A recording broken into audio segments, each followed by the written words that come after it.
시청자 여러분 안녕하십니까? 김신철 변호사입니다.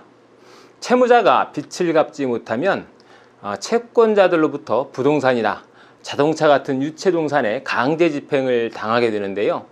가끔씩 강제 집행을 피하기 위해서 본인이 가진 재산을 배우자나 가족 명의로 돌려놓기도 합니다. 또 채무가 존재하지 않는데도 허위로 근저당권을 설정해 놓는 분들이 종종 있습니다.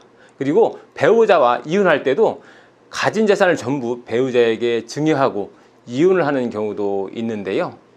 자, 이렇게 내가 가진 재산을 채권자가 강제로 집행할 수 없도록 빼돌리거나 또 타인 명의로 돌려놓은 다음에 파산이나 회생을 신청해서 면책을 받으려는 분들이 계십니다.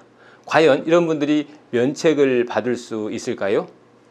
결론부터 말씀드리면 면책을 받기가 쉽지 않습니다. 이러한 행위를 하시게 되면 파산 관제인이나 관리인이 부인권을 행사해서 재산을 원상 회복시키기 때문입니다.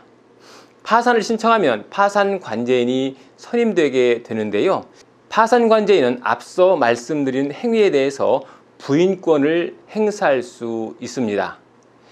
부인권이라고 하는 것은 채무자가 회생 채권자나 파산 채권자를 해하는 것을 알고도 법률 행위를 하거나 또 채권자들의 평등을 해하는 행위를 했을 때 그 법률 행위의 효력을 부인해서 그 재산을 원상으로 회복시키는 제도입니다.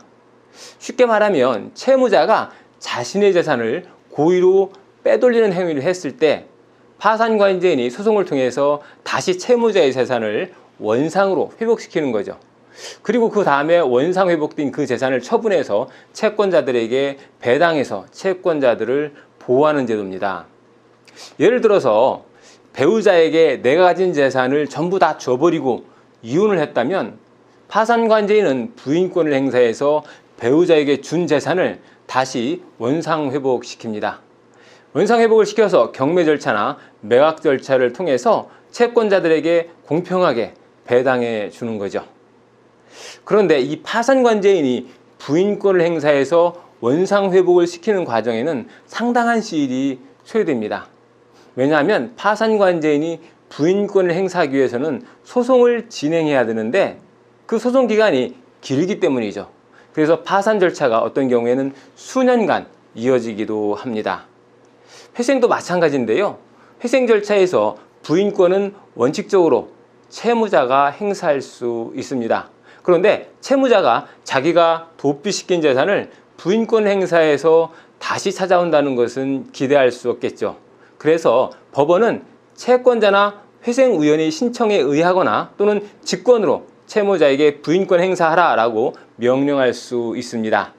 이런 부인권은 주로 이혼할 때 배우자에게 재산을 모두 넘겨주는 경우에 많이 행사되고 있고요.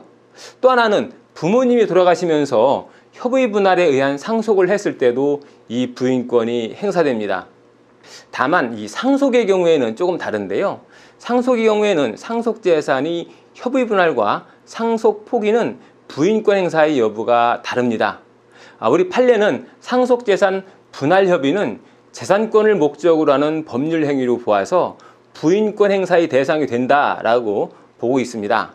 반면에 이 상속 포기라고 하는 것은 재산권 행사가 아닌 인격적 결단이라고 봐서 부인권 행사의 대상으로 보지 않습니다. 그래서 상속재산을 채권자들에게 빼앗기지 않기 위해서 상속재산 협의분할 제도보다는 상속포기제도를 이용하는 분이 많습니다. 이 밖에도 실무에서 주로 문제가 되는 것은 대출을 받아서 지인의 빚을 변제하는 행위입니다.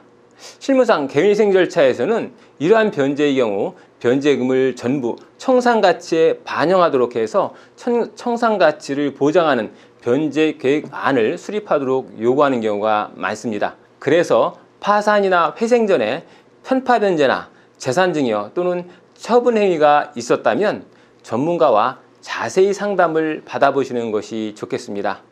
오늘은 파산이나 회생 절차의 부인권에 대해서 알아봤습니다. 김신철 변호사였습니다. 감사합니다.